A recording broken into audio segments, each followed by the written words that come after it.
que há de vir sobre todo o mundo. Da hora da aprovação. Aí nós temos que respeitar o português e entender esses pronomes. Se falasse assim, eu vou te livrar na hora da tentação. Então eu estava falando assim, você vai entrar na tentação e ali, na hora da tentação, eu vou te livrar. Mas a palavra diz da hora, eu vou te livrar da hora da tentação. Então é assim, vai ter uma tentação aqui, eu vou te livrar, eu vou te tirar antes, eu vou te livrar de entrar na hora da tentação. Isso foi uma promessa feita para a igreja de Filadélfia, que é a igreja santa. Então, o que Deus deixa bem explicado? A igreja não entra na tentação, não entra na grande tribulação. Deus está livrando a igreja santa da hora da provação que há de vir sobre todo o mundo. A grande tribulação vai abranger todo o mundo. E essa igreja santa, ela é livre, ela é tirada antes, ela é livre da hora da provação. Essa igreja santa atravessou mais 2 séculos. Estamos nós aqui, depois da igreja de Filadélfia, ou da igreja de Laodiceia, e para Laodiceia, o tempo em que nós estamos vivendo, tempo de mornidão, tempo que a maior parte não quer seguir o evangelho afinco, então eles se tornam aquilo que Deus fala na carta. Não é quente e nem é frio. Nós estamos falando isso com frequência aqui, porque essa palavra nós precisamos guardar. Nós temos que olhar para dentro de nós, nos examinar e fugir de ser mornos. Senhor, não quero ser morno, eu quero ser quente, porque eu também não quero ser frio. Eu quero ser quente, eu quero estar na tua presença, eu quero sentir o calor do teu Espírito Santo, eu quero provar das tuas bênçãos, o calor da tua presença. Nós precisamos ser quentes, porque o frio Deus despreza e o morno ele vai vomitar na boca dele. Se nós andamos um livro antes do Apocalipse, nós vamos chegar no livro de Judas. Judas, as epístolas de Pedro, de Judas, foi uma das últimas epístolas a serem escritas antes do Apocalipse. Quando João escreve o Apocalipse, todos os discípulos de Cristo já haviam morrido, todos de morte drástica. As últimas epístolas a serem escritas foi a epístola de Pedro, de 2 Pedro, e a epístola de Judas. E essas duas epístolas, elas são muito parecidas. E traz um alerta para o povo de hoje. Judas, em um versículo, ele vai dar 3 características que é muito natural dos nossos dias. São características vivas. Livro de Judas, versículo 11. Judas só tem um capítulo.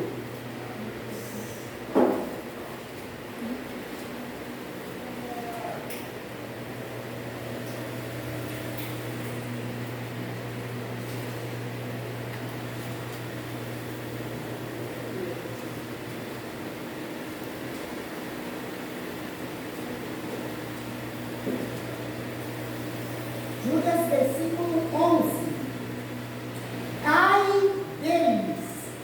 Ai deles, porque prosseguiram pelo caminho de Caim. Qual é o caminho de Caim? Todos nós conhecemos a história de personagem que antes de ele chegar no seu irmão, ele já tinha matado o seu irmão num cantinho escuro do seu coração. Antes da atitude, ele já tinha matado o irmão dele num cantinho escuro do coração. Isso é muito comum. Nas previsões que Jesus fez para o fim dos tempos, ele disse que no fim o amor de muitos esfriaria. O amor pelo Evangelho, o amor pela palavra sim, mas o amor entre os irmãos iria esfriar muito. Judas ele alerta: ai deles, daqueles que seguiram pelo caminho de Caim. São alertas para nós. Nós temos que nos policiar no dia a cada dia. Queridos, nós não somos perfeitos. Nós não somos perfeitos. Mas se eu olhar para uma irmã minha e eu falar assim, eu não vou muito do jeito dela, de passar isso na minha mente, eu já tenho que começar a clamar a Deus que eu quero amá-la com o amor de Jesus. Por quê? Porque é o mundo, é o sentimento de Caim querendo me contaminar.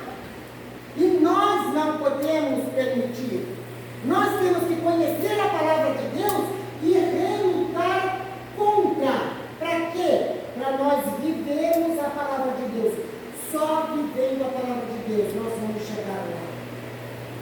Ele prossegue: movidos pela ganância e se precipitaram no erro de Balaão.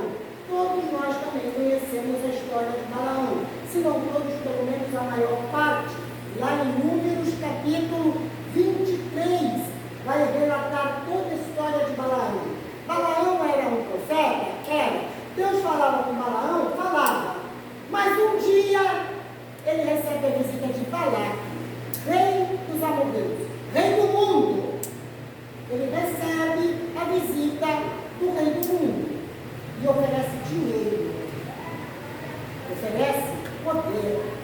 Ele fala assim: eu estou te pagando para você ir lá comigo e amaldiçoar o povo de Deus. Eu estou contemporaneizando a conversa, né? Ele usou essa expressão, mas foi isso que ele quis dizer. Eu estou te pagando para você ir lá amaldiçoar o povo de Deus. Balaão foi orar. Ele foi procurar o Senhor. Mas a resposta que Deus deu para ele não agradou ele e ele fez a vontade dele próprio. Deus falou assim: olha, você espera. Se eles te chamarem, então você vai, porque eu vou me responsabilizar. O que Balaão fez? O dinheiro já tinha enchido os olhos de Balaão. Ele já tinha se deixado levar pelo pecado. O que foi que nós aprendemos em aulas passadas? Todo pecado entra pelos olhos, a concupiscência dos olhos. Balaão levanta no dia seguinte, mais que prontamente, falou assim: ó, levanta, vamos embora porque Balaque está esperando. Ele não esperou que chamasse, que insistissem para que ele fosse novamente. Agora era ele que estava chamando os homens para sair rapidamente. Por quê? Ele queria o dinheiro, o poder. Queridos, quantas coisas o mundo nos oferece? Quantas coisas? São coisas que a gente vem falando ao longo do estudo, vem. Ai, irmã Abigail, você já falou sobre isso, eu quero falar de novo, porque isso tem que ficar gravado no nosso coração, na nossa mente. Porque às vezes é aquele, você já tem um serviço bom, um serviço que você ganha, sustenta toda a tua casa, toda a tua família, mas aí te oferece aquele que você vai ganhar dobrado, só que você não vai ter tempo de servir a Deus, não vai ter tempo para a tua família. E aí, os olhinhos brilham, porque eu vou ganhar o dobro. Eu vou. Também não esperar que as a mesma coisa que Balaão. A gente se refere a dinheiro, mas isso pode acontecer em N situações. Em cada fase da nossa vida, o diabo vai ter algo para fazer encher os nossos olhos e nos afastar do caminho. Balaque conseguiu afastar Balaão do caminho. Balaão chegou até lá, pediu para montar 7 altares. Eles montam os altares e agora ele faz um sacrifício e quando ele abre a boca, ele já estava desobedecendo a Deus até ali. Mas queridos, com Deus não se brinca. E quem manda na boca do homem é Deus. Para Balaão, Deus usou até a boca da jumenta. E ele já estava tão cego espiritual que primeiro a jumenta viu o anjo e ele não viu. Cegueira, pura cegueira. E depois ele começou a maltratar a jumenta. A jumenta vira para ele, começa a dialogar com ele e ele tão cego, tão insano, ele começa a discutir com a jumenta. Totalmente afastado de Deus, totalmente louco. Totalmente louco. Por quê? Pela ganância, pelo poder. E quando ele chega lá, que ele sacrifica, ele está vendo, eles estão numa montanha, o povo de Israel está lá embaixo. Balaque já tinha testemunhado. Ele falou assim: olha, por onde esse povo passa, Deus entrega tudo na mão deles. E eles lambem tudo o lugar por onde eles passam. Balaque estava testemunhando de Deus, do poder de Deus. Cego espiritual vai chamar um outro homem cego espiritual, que agora prepara um altar e tenta amaldiçoar o povo de Deus. E saem palavras simples. Ele não falou o que ele queria falar, ele falou o que Deus colocou na boca dele para ele falar. Balaque ficou bravo. Vamos lá de novo, vamos voltar. Ele foi para outra direção, ele está vendo o povo lá embaixo. Novamente ele quis proferir uma palavra de maldição e Deus colocou a palavra da bênção na boca dele. Por 3 vezes isso aconteceu. Balaão não conseguiu, voltou decepcionado. Balaque voltou muito bravo com ele e aí ele foi instruir Balaque como é que ele ia fazer para fazer pecar o povo de Deus. Ele ensinou truques para fazer pecar o povo de Deus. Queridos, quando o diabo não consegue a grossa estratégia de fazer o povo de Deus pecar e se afastar dele, ele vai jogando coisinhas pequenas. Coisinhas pequenas. No grande, olha, foi muito, não deu certo. Mas no pequeno, muitas vezes ele vai saber receber. Porque ele vai jogar uma pedrinha no teu caminho aqui. Você só dá uma tropeçadinha, mas continua. Não conseguindo ir. Ele vai jogando outras pedrinhas. Imagina, queridos, um caminho onde começa a aparecer uma pedrinha aqui. Você dá uma tropeçada, você continua. Mas você já não está mais no caminho reto. Você já deu uma desviada. Aqui tem outra pedrinha. Você dá uma tropicada? Não. Mas olha, eu estou conseguindo caminhar. Mas isso vai desviando a pessoa de um caminho reto. E vai começando a criar caminhos tortuosos. E não percebe. A longo prazo, às vezes, a pessoa se acorda: eu perdi o caminho. Muitas vezes dá tempo de voltar, muitas vezes não dá tempo de voltar. É por isso que cada dia nós precisamos estar em oração. Eu vou de manhã, Senhor, cuida do meu dia, que meu dia seja um culto agradável a Ti. O Espírito Santo fala comigo nesse dia de hoje. Sempre temos que pedir a instrução e o bom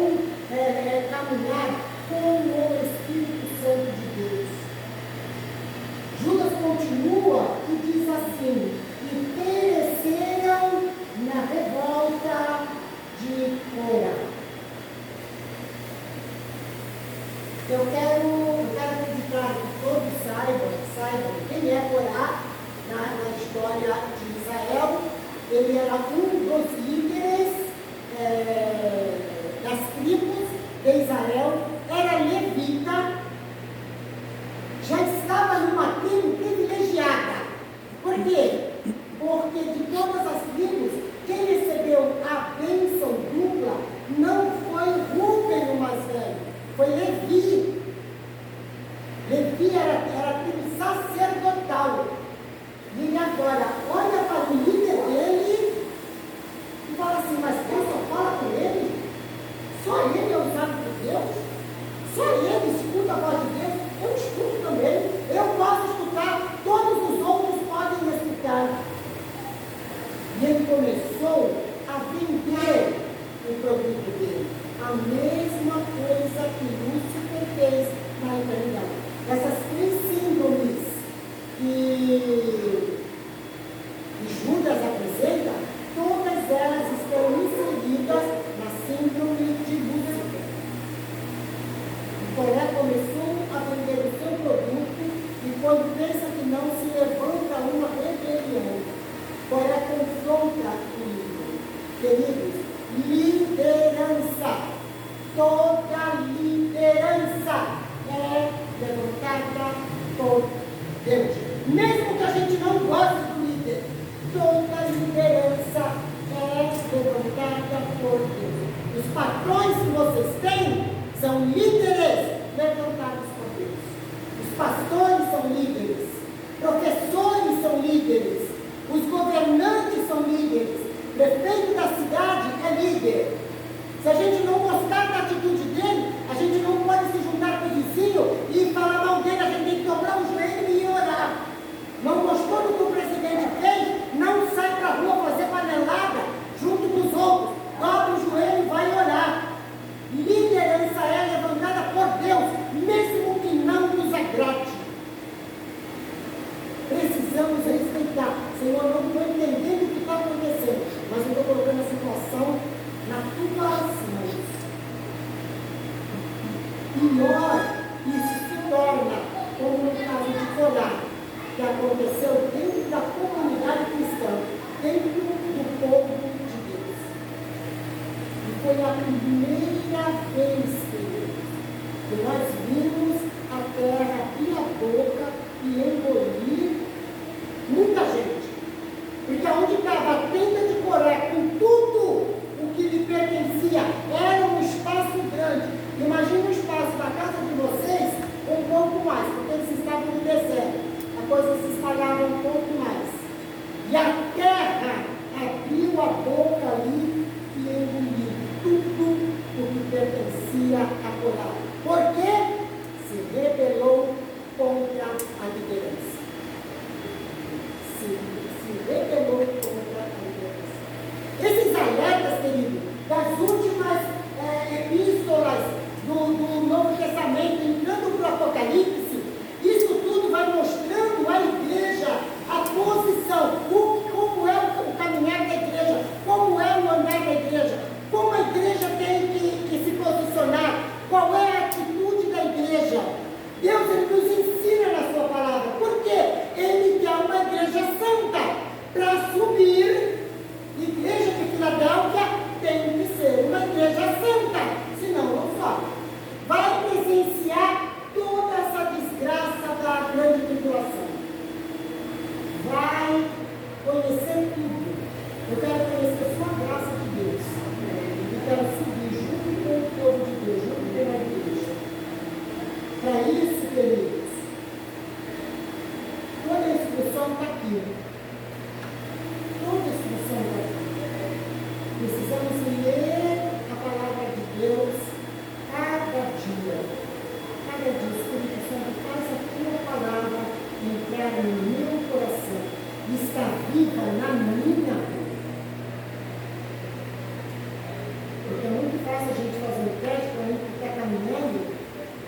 Aqui na Conceição seja mais fácil do que lá onde eu moro, de dar uma balançada, dar um tropicão no pé, virar, torcer o pé. O que ele sai da nossa boca na hora?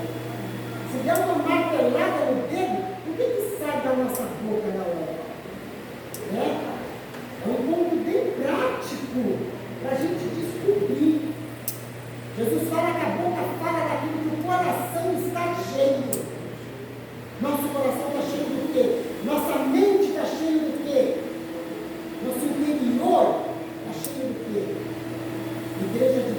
igreja santa.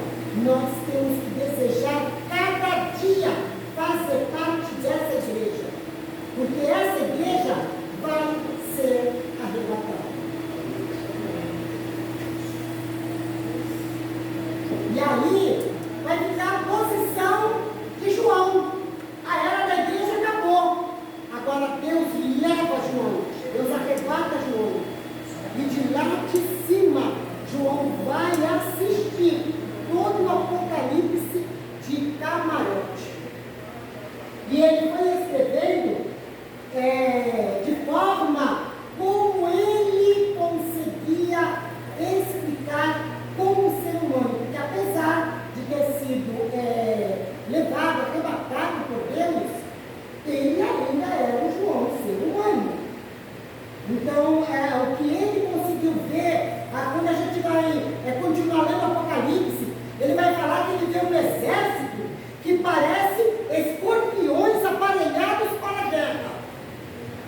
Homens aparelhados para a guerra já é uma coisa forte. Agora, quem se imaginar na sua cabeça escorpiões aparelhados para a guerra? Mas João, ele foi falando da forma como ele conseguia se expressar. Capítulo 4, João agora é levado aos céus. Versículo 2, imediatamente eu me achei em espírito, e eis armado no céu um trono, e no trono alguém sentado. E esse que se acha sentado é semelhante.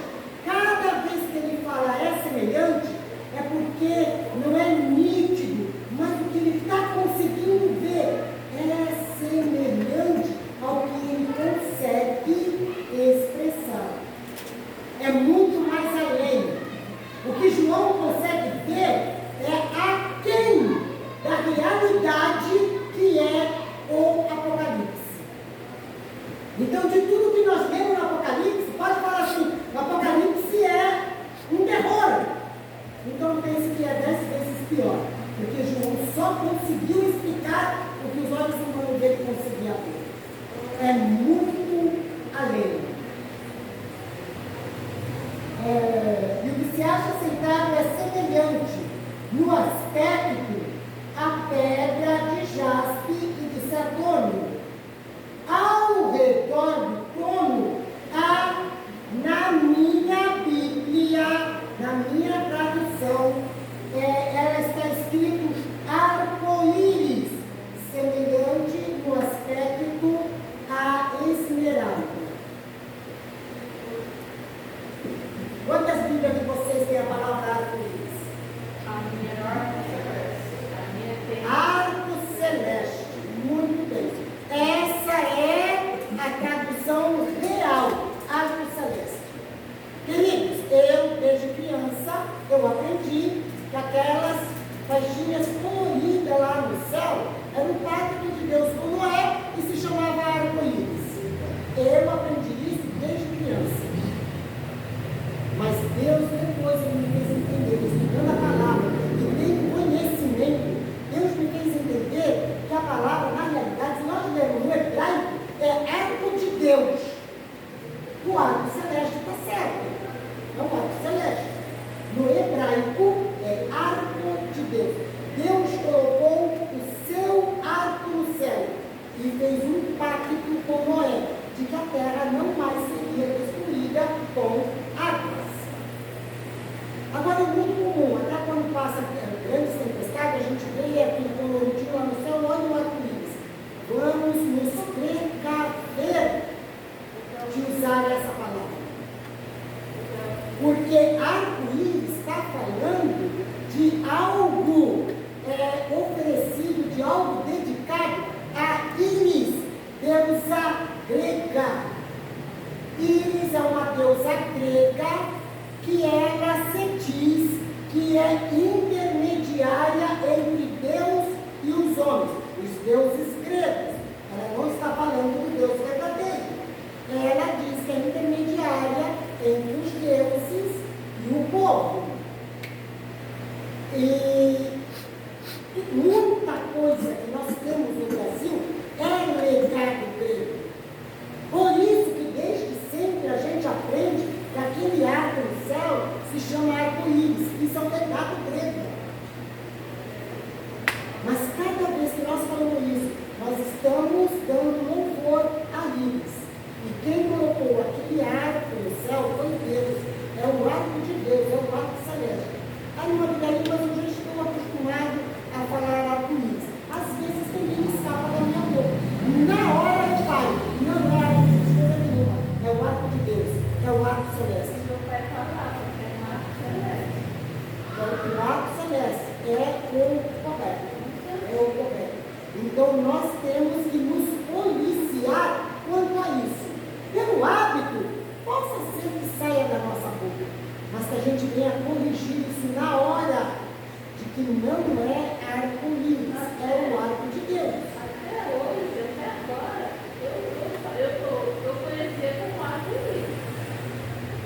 Agora está falando que é um arco celeste. Mas até então. Porque nós aprendemos assim.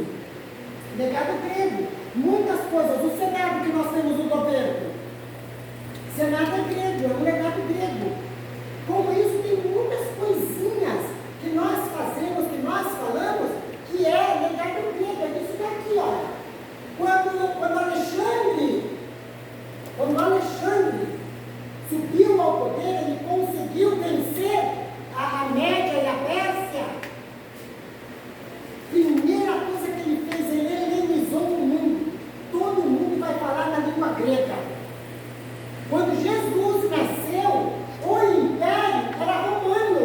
Está aqui, ó. O império era romano. Mas o legado era grego. Todos falavam em grego. O Novo Testamento foi escrito em grego.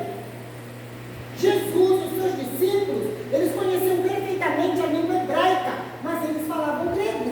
Por quê? Porque o mundo está helenizado. Quando a gente estuda e entende isso, por que o grego, que é o ventre, que gera, ele helenizou o mundo? Porque daqui vai sair o anticristo. Ele vai gerar o anticristo. Então, desde aqui até o final, o grego, ele vem todos os países, não é só o Brasil, tem o legado grego. Por quê?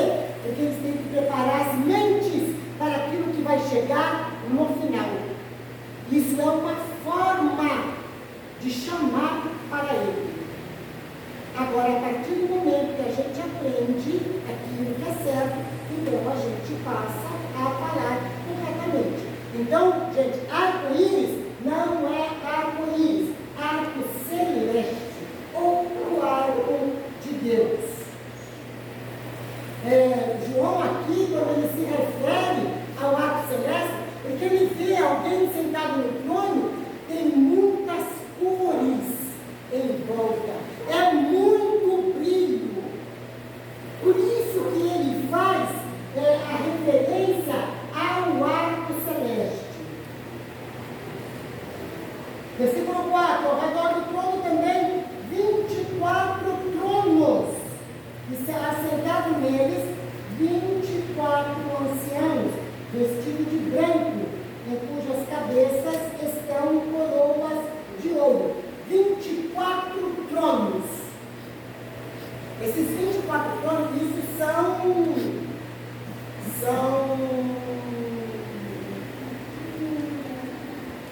querubins. São querubins. 24 tronos. 12 e 12. Eles são representativos. Antigo Testamento e Novo Testamento. As 12 tribos de Israel. Povo de Deus no Antigo Testamento. Os 12 apóstolos. Os 12 discípulos de Jesus na Nova Aliança, no Novo Testamento. Isso é representativo. Tem muito mais querubins no céu. Tem muito mais. João vê 12, porque ele está vendo todo o contexto da igreja e do povo de Deus que na terra, que é o povo de Israel. A igreja aqui já foi arrebatada. Mas ele ainda vai ver Israel na terra. Israel enfrenta a grande tribulação.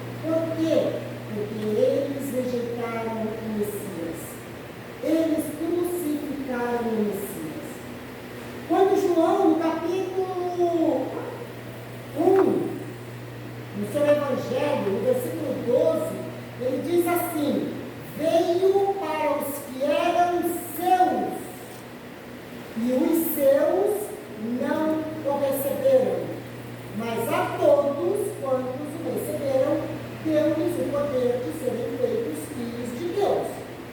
Veio para o que eram seus. Olha, 10 tribos estavam na diáspora. A tribo de Judá, na parte de baixo, Reino do Sul, foi preservado. Por quê? Daqui viria Jesus. Judá foi para o cativeiro e voltou. A Bíblia relata o retorno da tribo de Judá. Jesus é de que tribo? Judá. Tribo de Judá. Quando Jesus nasceu, quem era que estava em Jerusalém? Judá. Judá. Ah, tinha alguns lá da diáspora, tinha lá os samaritanos, que eram um povo misturado, já na parte de cima, as 10 tribos, tinha. Mas Judá foi preservado. Judá estava, digamos, intacto. E João fala assim: olha, veio para os que eram seus, veio para os que eram da sua família, veio para os que eram da sua tribo, veio para aqueles que eram bem próximos deles, e os seus o rejeitaram. A tribo de Judá rejeitou Jesus. E aí João completa: mas a todos quantos receberam, deu-lhes o poder de serem feitos filhos de Deus. Agora João já está ampliando para uma salvação universal, não só de judeus, mas também de gentios, a todos quantos o receberam. Nós somos, pela linguagem bíblica, os gentios. Nós somos salvos na pessoa de Jesus. Nós somos tão povo de Deus quanto os judeus. Mas se falar de povos, nós somos os gentios. Nós aceitamos o Messias que ele, sendo judeu, rejeitado. Nós cremos no sacrifício de Cristo. Nós aceitamos o sacrifício de Cristo. Nós entramos pela porta. Jesus falou: eu sou a porta. Nós entramos pela porta. Aqueles que entram pela porta, aqueles que aceitam o sacrifício de Cristo, eles não sofrem a ira de Deus. Todos aqueles que rejeitaram a Cristo, então, na cruz, eu tenho uma imagem, eu acho que eu já postei no grupo de vocês, mas eu vou postar de novo. Eu tenho uma imagem de Jesus na cruz. E um homem abaixadinho aqui. E vem toda a ira de Deus e bate aqui na cruz. Explode aqui. Ela não passa. Jesus recebe na cruz toda a ira de Deus. Quem está aqui, que aceita, que reconhece o sacrifício, não sofre a ira de Deus. O Apocalipse é a ira de Deus derramada na terra. Por isso, a igreja de Filadélfia, a igreja santa, a igreja que aceitou o sacrifício de Cristo, não vai sofrer a ira de Deus.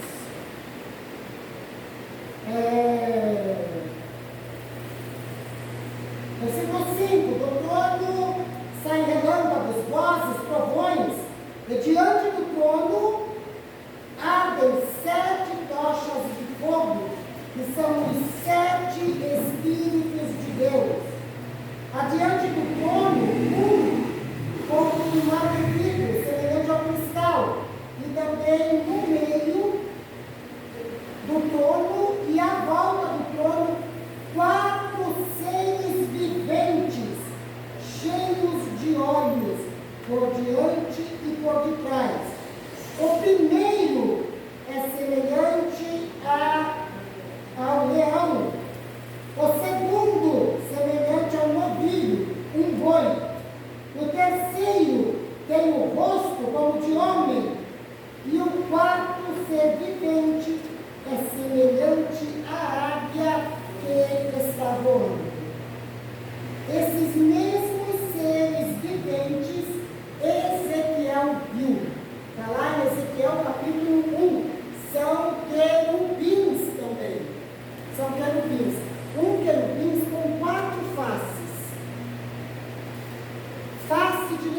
Jesus é o quê? Leão da tribo de Judá.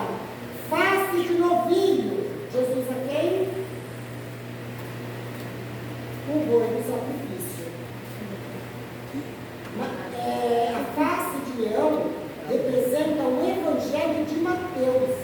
Mateus apresenta Jesus como rei. A face de leão, porque o leão na representação humana, o leão é o rei dos animais. Essa face apresenta Jesus como rei. É o Evangelho de Mateus. A face de novilho, de boi. O boi era o maior holocausto que o povo de Deus fazia. O Evangelho de Marcos é representado pela face do boi. Ele apresenta Jesus como servo sofredor. Então é o Evangelho de Marcos, representa Cristo. A face de homem é o Evangelho de Lucas. Lucas apresenta Jesus como filho do homem. Ele leva a genealogia de Jesus até Adão, que é para mostrar que Jesus é totalmente humano. É a face de homem, Evangelho de Lucas. E a quarta face era como de uma águia quando voa. A águia, assim como o leão, ela é a rainha das aves. Ela é aquela que voa mais alto. Ela fala de celeste, fala de alturas. É o Evangelho de João. João, ele apresenta a divindade de Jesus. Jesus como Filho de Deus.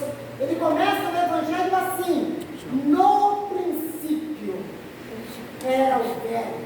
Como é que começa a nossa Bíblia? No princípio. Bereshit Pará. Bereshit. É o começo também do Evangelho de João. Ele apresenta Jesus como Deus, a divindade de Jesus. Então, esses animais que João vê são querubins e trazem toda a representação que nós, pela palavra, iríamos entender. É dessa forma como ele vê e como ele apresenta. Amém, queridos? Todos estão diante de Deus dizendo: Santo, Santo, Santo é o Senhor Deus Todo-Poderoso. Eles estão louvando, adorando a Deus em cima, nos céus. Deus, ele é adorado. Ele é adorado por bocas santas. E muitas vezes, querido, nós achamos que ele nos quer só para o adorar. Sim, tem adoração de anjos, de seres celestes, que dizem para ele constantemente: lá em cima não tem tempo. Não é o nosso tempo cronos aqui na terra. Lá é atemporal, não existe tempo. Mas os anjos falam constantemente: Santo, Santo, Santo é o Senhor. Santo, Santo, Santo é o Senhor. Deus, ele é adorado constantemente. E o homem pecador, muitas vezes acha: Deus me quer para me adorar ele. Deus usa de misericórdia para conosco, de nos salvar. De nos salvar. E o mínimo que a gente faz é adorar a Deus de verdade. Adorar a Deus de verdade. Não com palavras que a gente quer falar, mas com palavras que Ele quer receber. Queridos, quando nós lemos a Bíblia, quando nós estudamos a Bíblia, principalmente, tem adoração a Deus na Bíblia toda, mas principalmente nos Salmos, a Bíblia nos ensina como Deus quer ser adorado. Eu escuto muitos falar assim: Jesus lindo, Jesus cheiroso, e acha que está adorando a Deus. Jesus cheiroso, Jesus lindo. Quando Isaías, o profeta messiânico, ele diz assim: ele não tinha nenhuma beleza e nem formosura. Como homem, ele não tinha tinha nada de atrativo. Nada de atrativo. Ele era um judeu tão comum, de uma face tão comum, que na maioria das vezes as pessoas não sabiam identificar Jesus. Se ele estivesse no meio de uma multidão, sem abrir a boca, sem fazer nada, ninguém sabia quem era Jesus. Algumas pessoas foram curadas por eles, e os sacerdotes falavam assim: quem foi que te curou? Ah, eu não sei. O homem que me curou mandou eu pegar minha cama e sair andando. Não sabiam quem era Jesus. Por quê? Jesus era totalmente natural. Ele não tinha nada de diferente, nada que dissesse: olha, isso daqui é um santo homem de Deus, olha, ele é um profeta do Senhor. Nada. Isaías descreve ele perfeitamente. Ele não tinha nenhuma beleza, nem teimosia, nada que nos fizesse desejar ele. Nada que fizesse desejar ele. Porque na companhia humana, muitas vezes, a gente encontra aquela pessoa que canta muito bem, e para quem gosta da música, vai sempre se juntar a ele, porque sempre caminhar junto. Você tem algo atrativo, algo que eu gosto. Às vezes até de beleza, uma pessoa muito bonita. Outras pessoas que andaram com ela, por quê? Porque ela atrai atenção, ela é bonita, é bela. Sempre alguma coisa no ser humano vai nos atrair de alguma forma. Ah, porque fala bem, porque fala bonito, porque, olha, você é perfeito na profissão que você trabalha, eu quero caminhar contigo, porque eu quero aprender com você. Tem sempre alguma coisa que nos atrai em outras pessoas. E Jesus não tinha nada que atraísse ninguém a ele. É tanto que ele vivia só. Então, com ele andava só os discípulos. Com ele andava só os discípulos. Ele falou assim: o filho do homem não tem onde reclinar a cabeça. Quando nós vemos Jesus falando que ele está em casa, é sempre em Cafarnaum. E quem morava em Cafarnaum era Pedro. Então ele estava sempre na casa de Pedro. E ele se sentia muito à vontade na casa de Pedro. É como se fosse a casa dele. Mas ele não tinha nada para oferecer a ninguém. Só a sua vida. Só a sua alegria. Então, nós precisamos saber o que é que nós queremos. Queremos agradar quem? Agradar homens ou agradar a Deus? Adorar como? Usando as palavras que eu quero falar, para isso eu preciso ler a Bíblia. Porque eu preciso adorar a Deus do jeito que Ele quer ser adorado. Quando nós oramos, nós usamos nossas palavras, mas vocês podem abrir a Bíblia, se não souber nenhum salmo de cor, vocês podem abrir a Bíblia e orar um salmo.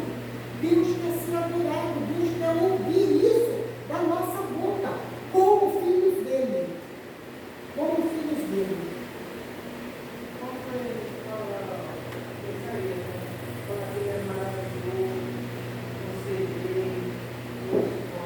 Ele está mostrando a personalidade de Jesus. Ele não está falando de uma aparência. Não é uma adoração, né? Não, ele está falando da personalidade de Jesus.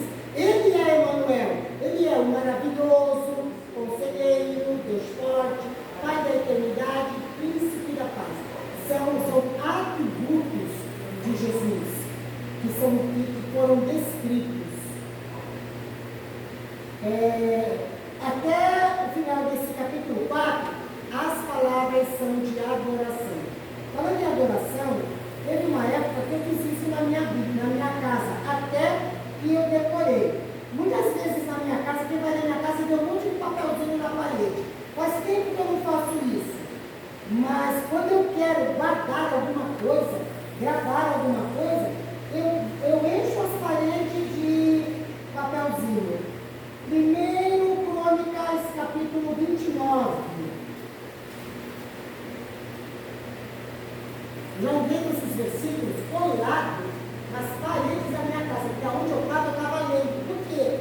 Porque eu falei, Senhor, eu preciso falar palavras de adoração ao teu nome. E às vezes eu ficava na mente caçando alguma palavra mais, mas eu falava assim, quantas vezes eu falei isso para Deus, eu falei, Deus, mas na Bíblia já usaram todas essas palavras, não tem mais o que eu expressar. Mas está aqui, agora tem como eu repetir as palavras de adoração ao Senhor. 1 Crônicas capítulo 29, versos 10, 11 e 12. Olha, pelo que Davi louvou ao Senhor perante a congregação toda e disse: Bendito és tu, Senhor, Deus de Israel, nosso Pai, de eternidade em eternidade. Teu, Senhor, é o poder, a grandeza, a honra, a vitória, a majestade. Porque teu é tudo quanto há nos céus e na terra. Teu, Senhor, é o reino, e tu te exaltaste sobre todos como chefe. Riquezas e glórias vêm de ti. Tu dominas sobre tudo. Na tua mão a força e poder. Contigo está o engrandecer e a tudo dá força. Agora, pois, ó nosso Deus, graças te damos e louvamos o teu glorioso nome. Eu coloquei esses versículos espalhados na casa toda, palavras de adoração a Deus. É isso que Deus quer ouvir dos lábios do seu povo. Eu gosto muito, mesmo quando eu estava na Peniel, a Peniel não usa hinários, eles cantam só louvores, os louvores atuais. Eu peguei um tempo bem antigamente, os louvores ainda eram melhores do que os atuais, porque isso tem pelo menos uns 20 anos atrás, né? Mas eles não usam hinários. E mesmo quando eu estava na Peniel, eu fui criada na Igreja Batista. Essa aqui da praça, 14 bis, que todo mundo sabe onde que é. Eu fui criada ali. E eles usam, até hoje, um cantor cristão. As assembleias usam harpa cristã. Os dois hinários são de hinos maravilhosos, hinos inspirados, hinos que traz uma mensagem. Então, mesmo quando eu estava na Peniel, às vezes me dava aquele desejo, aquela vontade. Eu sempre tive cantor, a harpa em casa, e mesmo sem ter uma voz para cantar, tinha hora que eu pegava só aquele hinário que ficava cantando um atrás do outro, hinos que têm mensagens. E embora não os dados das músicas atuais, eu até canto, gente, a igreja canta, eu até canto. Mas não é dizer que eu sou fã. Eu não sou fã, porque tem delas que não tem letra nenhuma, não quer dizer nada, só que na idade fica glorificando o homem, fica exaltando o homem. Mas tem um louvor que eu gosto muito de uma frase dele. Ultimamente tem se cantado muito. E em casa eu estou sempre repetindo essa frase. Eu sou guardado porque nunca perdeu batalhas. Nós somos guardados por aquele que nunca perdeu uma batalha. Os tempos que a gente está vivendo podem ser difíceis. As situações podem ser complicadas. Mas nós somos guardados por alguém, por aquele ser que nunca perdeu uma batalha. Então, gente, vamos escolher, principalmente os que cantam, vamos escolher o que é que nós vamos cantar, como é que nós vamos adorar. E pessoas que são responsáveis pelo louvor, o nosso irmão Henrique, tem que ver como que é que ele vai levar a igreja a adorar a Deus, a cantar a Deus. Por quê? Deus quer ser adorado, mas do jeito que Ele deixou para ser adorado. Porque se nós abrirmos a boca para dizer qualquer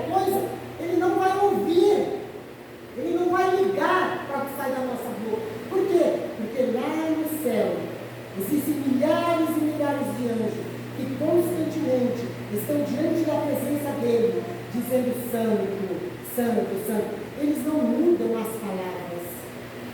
É sempre o mesmo canto. Santo, Santo, Santo é o Senhor dos Exércitos. Ele pode até ouvir, né? Ele não é surdo, Não. ele não liga. Ele ouve porque ele é surdo, mas ele não sabe nada. É verdade. Ele não sabe nada. Está falando e não está falando, está dizendo a mesma coisa. Só que assim, o louvor está em falta. Ó, você tinha que me adorar, você não me adorou. Você está com lá para aí, mas eu não recebi a adoração ainda.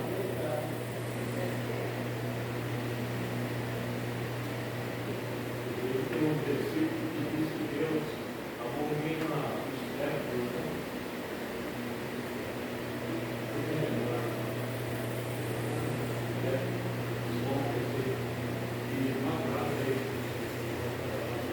Porque tem coisas que além de ele não ouvir, tem coisas que ele abomina.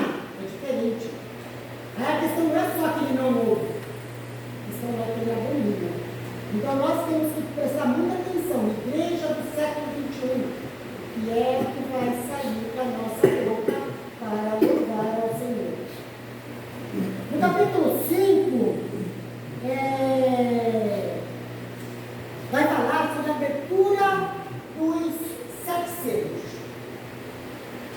João está vendo todo aquele cenário do céu, e aí ele vê um livro, um rolo. Eles não tinham um livro como os nossos, que é folheado, eram rolos, pergaminhos. E ele vê um rolo escrito por dentro e por fora. Desde Ezequiel, Deus vem falando nesse rolo. Ezequiel viu um rolo escrito por dentro e por fora, que tinham palavras de suspiros e ais. Desde Ezequiel.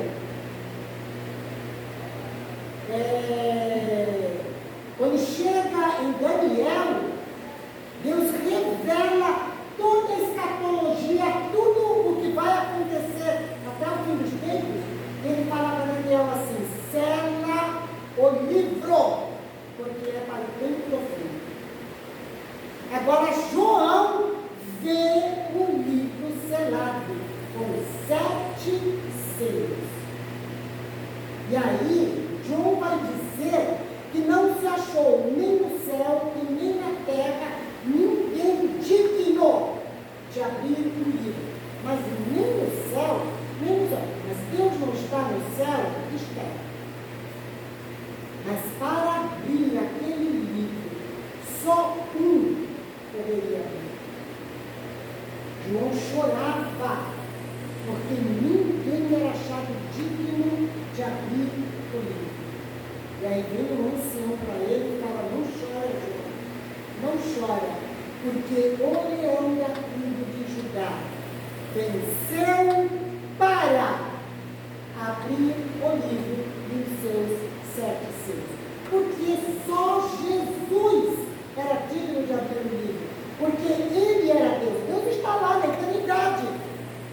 Deus não podia pôr a mão no livro. Mas Jesus, ele é Deus e ele também é humano. Ele esteve lá e ele caminhou na terra junto com os homens. Ele era digno de abrir o livro. Para condenar a terra, tinha que ser alguém que esteve na terra. E ele se fez homem. Ele caminhou perfeitamente como homem. Ele teve criança, ele teve que obedecer os pais, ele teve que aprender a orar, ele teve que ir para o templo adorar. Ele teve que trabalhar, ele aprendeu uma profissão, ele teve que trabalhar. Ele sustentou a família dele quando o pai morreu. E eu creio que a morte de José foi proposital de Deus. O tempo de vida de José foi proposital de Deus. Por quê? Porque na lei, o filho mais velho, quando o pai morria, ele assumia a família. E Jesus, ele cumpriu toda a lei. Então ele tinha que cumprir essa parte da lei também.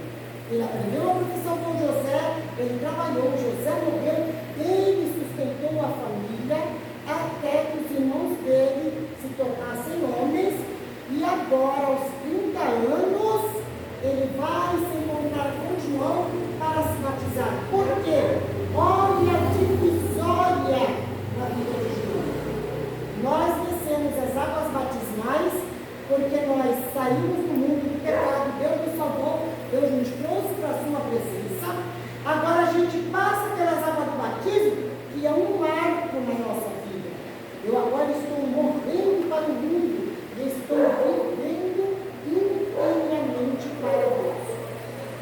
Jesus não tinha que morrer para o mundo, porque ele não tinha pecado. Mas a divisória na vida dele é: eu estou morrendo para a minha vida de humano, para a minha vida de filho, para a família que eu tive. Eu estou morrendo para essa vida humana que eu assumi, porque agora eu vou exercer o que eu vim fazer: apregoar a liberdade, ensinar, curar, ressuscitar, chamar os homens ao arrependimento. Então, o batismo fez essa divisória na vida de Jesus. Ele morreu para uma vida natural, humana, vida de família que ele estava cumprindo. Ele agora vai exercer o ministério de Deus. E o batismo na nossa vida simboliza que nós morremos para o mundo e agora vivemos somente para servir ao Senhor, para adorar ao Senhor e fazer a sua vontade. Verso 5, 4 e 5. Eu chorava muito, porque ninguém foi achado digno de abrir o livro, nem mesmo de olhar para ele. Todavia, um dos anciãos me disse: não chores, eis que o leão da tribo de Judá, a raiz de Davi, venceu para abrir o livro e os seus 7 selos. Aí João vai vendo de novo todo aquele ambiente celeste de louvor, de culto, de adoração. No capítulo 11 de Apocalipse, na semana que vem nós vamos começar os selos do Apocalipse. No capítulo 11, no verso 18, é citado o que é a grande tribulação, o que é a abertura daqueles selos.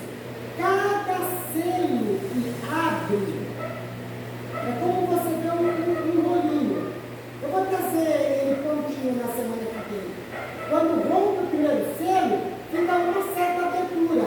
Sai o primeiro cavalo com algumas catástrofes atrás. Rompe o segundo selo, fica uma outra abertura. Sai o segundo. E assim vai abrindo até abrir todos os selos. Agora o livro, o rolo, está todo aberto. E nele só existe palavras de condenação, de catástrofes. Capítulo 11 de Apocalipse, no versículo 18, isso está falando sobre a sétima trombeta. Há palavras de adoração a Deus, é um culto que é celebrado. E versículo 18 diz assim, eu vou ler desde 17: graça te damos, Senhor Todo-Poderoso, que és e que eras, porque assumiste o teu grande poder e passaste a reinar. Na verdade, as nações se enfureceram, chegou, porém, a tua ira, e o tempo determinado para serem julgados os mortos, para se dar o galardão aos teus servos, os profetas, aos santos e aos que temem o teu nome, tanto aos pequenos como aos grandes, e para destruíres os que destroem a terra. Aquele livro, ele é aberto, cada selo, ele é rompido, e ele vem trazendo palavras que condenam a terra. É um julgamento. Deus, ele criou o mundo em 6 dias, no 7º dia ele descansou. 7º dia, Shabbat. Deus descansou. Deus não precisava descansar, ele só fez isso para ensinar ao homem que ele tinha que descansar. 6 dias Deus trabalhou em uma terra, deixando ela perfeita para o homem. E quando ele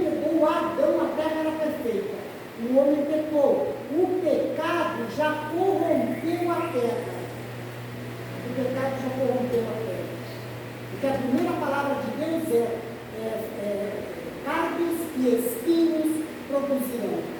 Jesus carregou na cabeça uma coroa de espinhos. Produção do pecado na terra. Mas, enfim, a terra era perfeita. As estações eram perfeitas. Olha o que nós estamos vivendo hoje. O desmatamento é totalmente sem limite. O homem está ocupando espaço onde ele não deveria ocupar. É até de lamentar muitas vezes quando a gente vê em grandes temporais que tem os desbarrancamento de morros, mas gente, quem falou que no morro era para construir casas?